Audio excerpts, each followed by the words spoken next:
اسلامی سال کا پہلا مہینہ ہے اور اس مقدس مہینے کو شہر اللہ، اللہ پاک کا مہینہ بھی کہتے ہیں، یہ بھی یاد رکھیے گا۔ اور اس کا یہ نام حدیث پاک میں ارشاد ہوا۔ چنانچہ ایک مرتبہ ایک شخص بارگاہ رسالت صلی اللہ علیہ وسلم میں حاضر ہوا، عرض کیا یا رسول اللہ صلی اللہ تعالی علیہ وسلم، رمضان کے علاوہ میں کس مہینے میں روزے رکھوں؟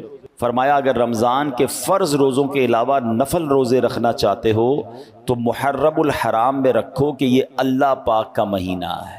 حضرت ابو عثمان نہدی رحمۃ اللہ تعالی فرماتے ہیں صحابہ کرام 3 عشروں کی بڑی تعظیم کرتے تھے۔ عشرہ کہتے ہیں 10 کو، 10 دنوں کی جو عشرہ ہوتا ہے اس میں 3 عشروں کی صحابہ کرام بڑی تعظیم کرتے تھے۔ نمبر 1 ماہ رمضان کا آخری عشرہ، جو ہم ماشاءاللہ لوگ اعتکاف بھی کرتے ہیں، جس میں لیلۃ القدر بھی ہے۔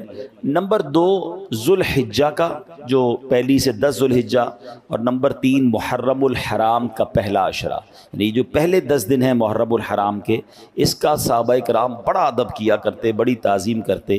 اللہ کرے کہ ہم بھی خوب ان 30 دنوں، یہ ٹوٹل 30 بنتے ہیں، 10 10 10 3 عشرے، ہم ان کا احترام کریں، نیک کام کریں، علم دین سیکھیں، خصوصیت کے ساتھ ان میں گناہوں سے بچیں۔